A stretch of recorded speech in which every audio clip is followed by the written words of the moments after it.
Bonjour, c'est Marie-Ange de Macadam 38. Alors voilà, aujourd'hui nous allons apprendre à faire un album avec une reliure un peu spéciale, puisque ici ce sont des fils nylon, que c'est constitué de 4 carnets de 4 pages, reliés par le milieu. Alors vous ne voyez pas parce que j'ai pris du fil transparent comme ceci, mais donc les voilà, ces 4 carnets comme ceci. Voilà. Et donc, là, l'intérêt, c'est que j'ai utilisé de la tapisserie, et tapisserie que j'ai chinée dans les magasins de décoration. Il vous suffit de réclamer, de demander gentiment de la tapisserie, puisqu'il vous suffit d'un morceau qui mesure 28 par 46 cm. Et donc, j'avais eu le coup de foudre pour cette tapisserie mode street art, cette tapisserie en mode bande dessinée. Et puis, j'ai pris d'autres motifs. Je n'aurais jamais acheté un rouleau complet. Et les commerçants sont suffisamment gentils pour nous en donner au moins 28 cm. Ce dont il nous faut. Alors, réclamer 30 parce que c'est pas coupé droit et qu'ensuite ça devient compliqué. Alors, comme d'habitude, j'ai fait ma reliure avec mes cartons de pizza que vous apercevez ici, à savoir que j'ai découpé 2 morceaux qui font 17 par 23, une tranche qui mesure 6 par 23, et le dernier morceau, bien sûr, 17 par 23. Ceci a été posé et collé avec ceci. Et donc, j'ai retrouvé le tuto tout au début, donc je vous mettrai le lien. Je ne vais pas revaporiser, en mettre de partout de la colle. Donc, la reliure est faite. Ensuite, une fois que j'ai collé mon papier, ce que je me contente de faire, c'est de mettre une feuille de canson 300 grammes 29,7, et vous voyez qu'il me manque des choses ici, chose que je vais rectifier en mettant d'un côté un reste de papier en faisant une pochette latérale. Ici, j'ai mis le morceau qui vient de ces feuilles 30 comme ceci, et que j'ai simplement collé là, sachant qu'ici je mettrai vraisemblablement une cascade. Alors, ensuite, ce qu'il vous faut, c'est choisir des collections, une collection de papier. Moi, j'ai porté mon dévolu sur celle-ci, une collection assez récente, et j'ai donc sélectionné 8 feuilles 30, 8 feuilles 30, que j'ai coupées à 21. C'est-à-dire que voilà, j'ai pris mes 8 feuilles. Alors, je les prenne, hop, et voilà. J'ai choisi, voilà mes 8 feuilles 30, et je les ai coupées à 21. Voici mes 8 feuilles. Comment je les coupe? On m'a demandé de vous montrer mon matériel. J'ai un massicot qui est quand même très performant, celui-ci, en bois massif, et donc qui a des graduations. Je me sers beaucoup de Céline parce qu'il y a le trait de 21, donc il y a la mesure en centimètres, et il y a ce trait qui me permet de vraiment découper de manière parallèle. Comme c'est un système de roulettes, ça ne s'use pas comme un massicot traditionnel, c'est ce disque là, et ça me permet de couper 3-4 feuilles en même temps. Donc ça me permet de faire de belles découpes franches.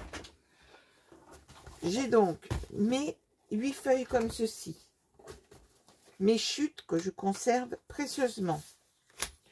Ensuite, il me faut en plus des feuilles en cardstock. Je prends du 160 grammes. Vous pouvez du 8 feuilles, 8 A4 en 160 grammes.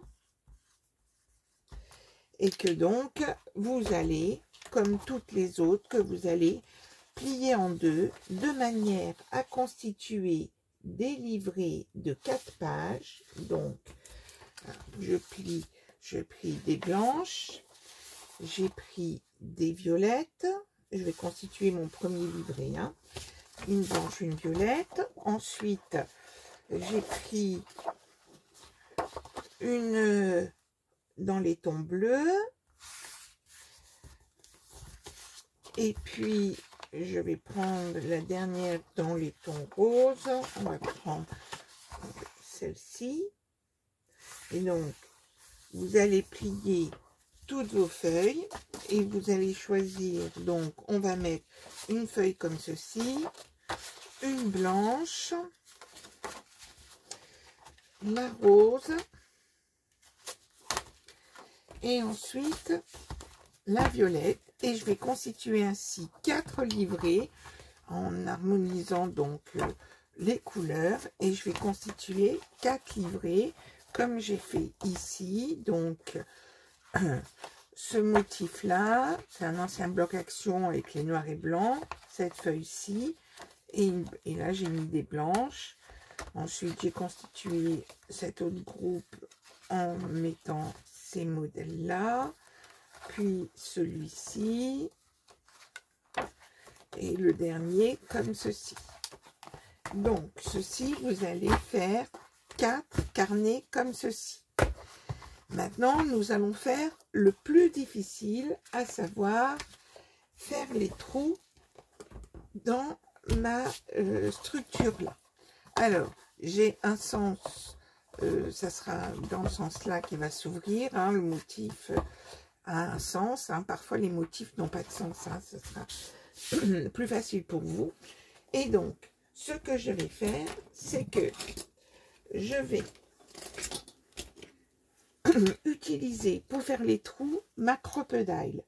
Ma crocodile, je vous réécris pour celles qui ne connaissent pas, crocodile. C'est donc une pince qui permet à la fois de faire les trous et à la fois de mettre les œillets. Cette pince crocodile, je vais faire les trous suivants. Alors, sur ma tranche de 6 cm, là cela fait 6 cm, ici, je vais devoir faire 4 trous que je vais espacer d'1,2 cm.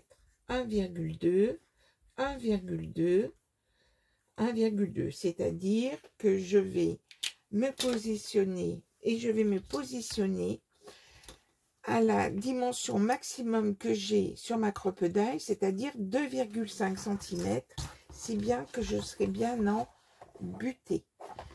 Je me mets au bord ici, je fais un petit repère à 2,5, 2,5, est-ce que je suis bien dans le champ? J'espère. Et lorsque j'ai pris mes deux repères, je me mets bien à 6 cm, hein, donc là vous verrez que vous avez un petit, vous essayez de bien vous centrer par rapport au pli, hein, et vous ferez la même chose en haut.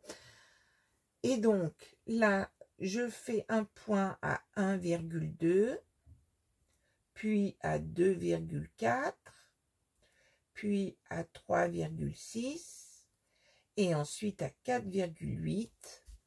Et donc, comme ça, je vous les écris, 1,2, 2,4, 3,6, 4,8. Et donc, on repère ici, je retourne la chose, je reprends un repère à 2,5, je m'aligne. Je m'aligne par rapport à mes deux points de repère. Je me mets maximum au bord bien centré et je fais le repère à 1,2, à 2,4, 3,6, 4,8. Puis, je prends ma croppe d'ail et je fais avec le petit trou, je vais faire le trou. Je me mets bien en face, j'ai mon repère et je perce.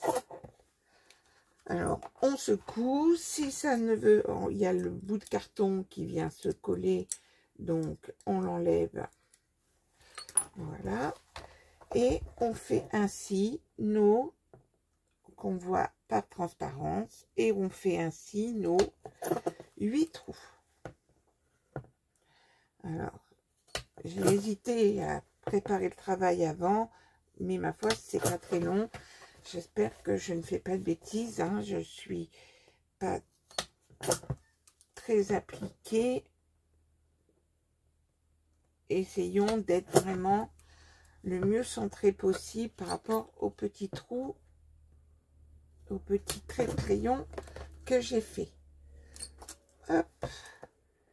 Et j'ai fait mes 8 trous. Puis, j'ai des œillets. Voilà, je les ai pris violets, ma couleur préférée. J'ai un gros stock, hein. Vous imaginez bien. Et donc, je vais prendre mon œillet. Alors, vu l'épaisseur de carton plus de papier, si vous n'avez pas d'œillet, ça peut quand même le faire. On met l'œillet, la partie, comment dire, œillet sur l'extérieur. Donc, on l'enfonce bien. Je dégage un peu là, ici, hein, je l'enfonce bien comme ceci. Et puis, avec la partie œillet, donc j'ai pris le petit étang, vous savez qu'il y a plusieurs positions sur la croppe d'ail. Donc, j'ai pris un petit éton. Alors, normalement, je crois qu'il y a des numéros, mais vous connaissez votre croppe d'ail ou pas. Et puis là, j'ai pris le motif qui va bien. J'ai testé bien sûr sur un carton avant.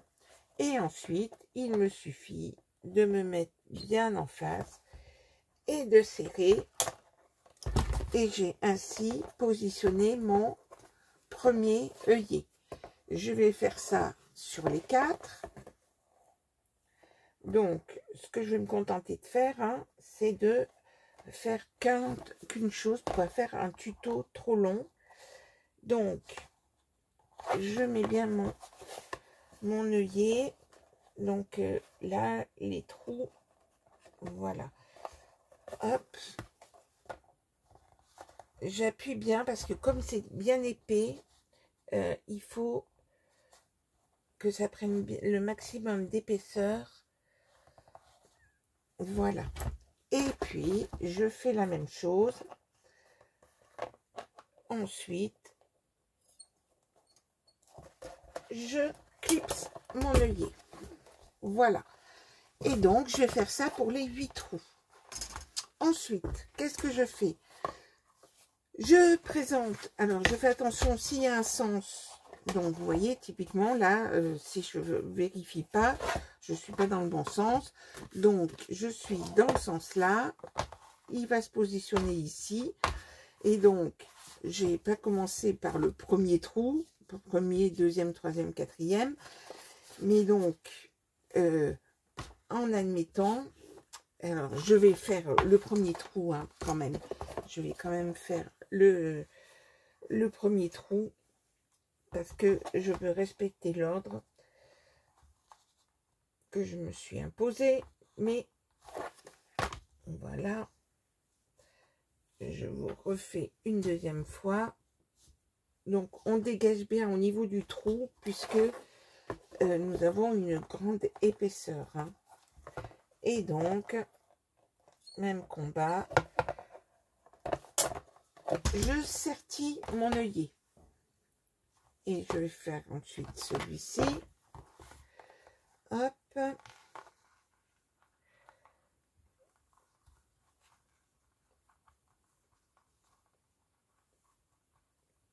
Voilà.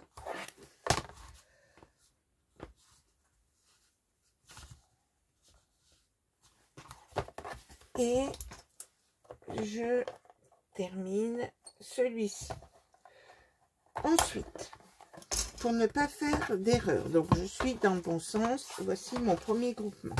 Donc je le fais pour un et vous ferez pareil après pour les autres.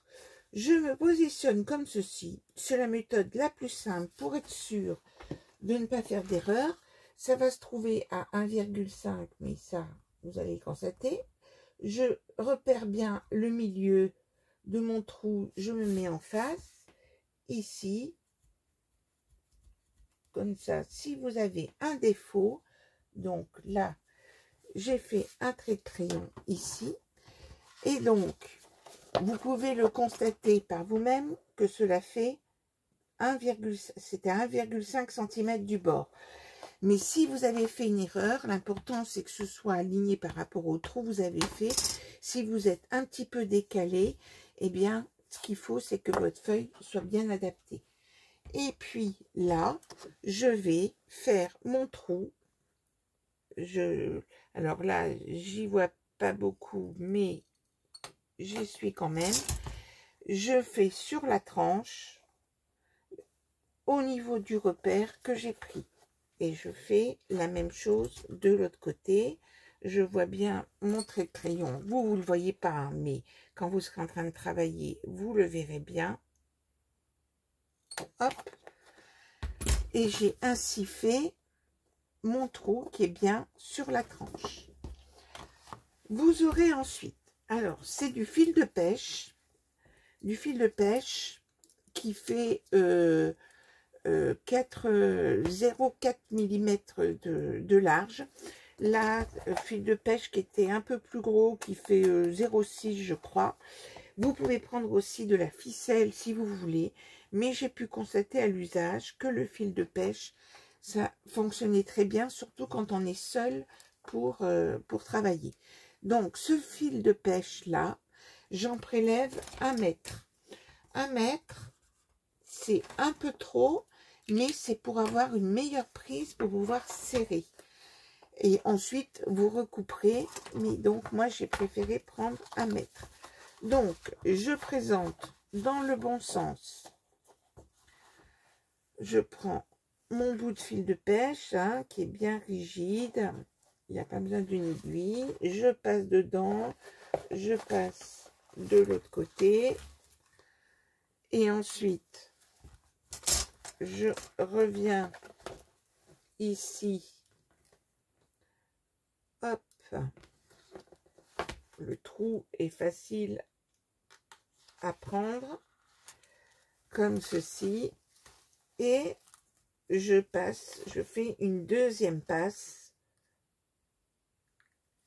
Je repasse dans mon trou ici. Je repasse là. Je double donc. Hein. Peut-être que un passage suffirait. Mais bon. J'ai toujours fait comme ça. Et ces albums continuent à bien tenir. Donc, je n'ai pas envie de changer. Ensuite, c'est là que c'est compliqué quand on est tout seul. Ça serait mieux d'avoir quelqu'un avec soi. Mais ma foi, ben, on est bien obligé de se débrouiller. Donc, je fais un premier nœud et je tourne. Je bloque en faisant un angle de 90 degrés. Je mets mon doigt. Et puis, hein, comme je suis seule, hein, si vous avez quelqu'un qui peut venir mettre son doigt, mais j'hésite à appeler les voisins. Et là, je récupère avec les dents et je tire. Et ainsi, grâce, entre guillemets, à la souplesse de mon fil, j'arrive à bien serrer. Et je vais faire un triple nœud pour bien bloquer la chose.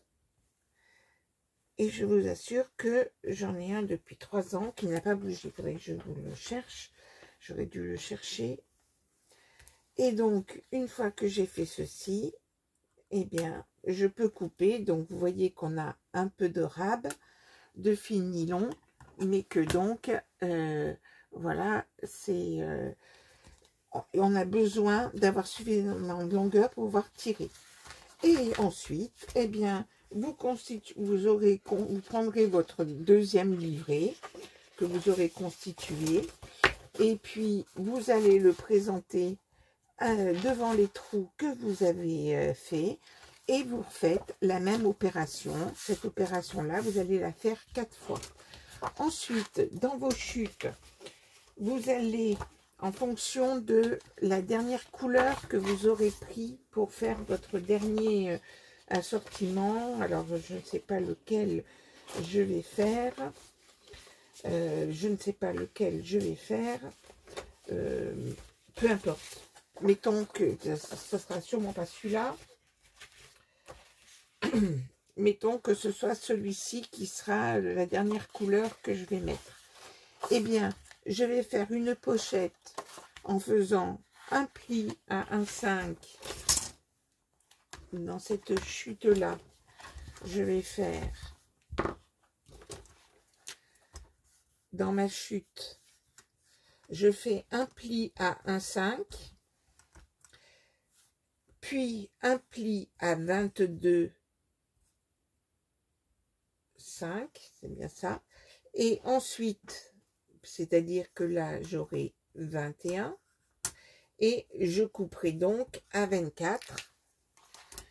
Je ne l'ai pas pris, mais donc, vous voyez bien comment on va procéder. On fait un pli à 1,5, et ensuite, on met bien 21 entre les deux, où vous faites un pli à 1,5, un pli à 22,5, et vous coupez à 24, de manière à constituer, et vous faites ensuite un pli à 1,5 ici, vous coupez les angles, et vous réalisez ainsi une pochette que vous allez mettre ici, et qui permettra ici de cacher le manque de papier, hein, comme ceci, hein, où vous faites un raccord avec du papier blanc, mais là comme ça, ça vous fait une pochette supplémentaire. Et puis ici, de l'autre côté, vous mettez le bout, vous pouvez mettre celui-ci, alors vous pouvez mesurer 4 cm, même 4,5 cm par 21, et vous faites un raccord ici. C'est comme vous en avez envie pour décorer et rajouter des choses. Et vous aurez ainsi un album qui comporte 32 pages, hein, 4 x 8, 32. Et donc, on peut écrire, coller des photos, et ça fait un espèce d'album de photos ou d'écriture, parce que vous avez largement des espaces. Voilà pour ce tuto rapide du dimanche. À très bientôt.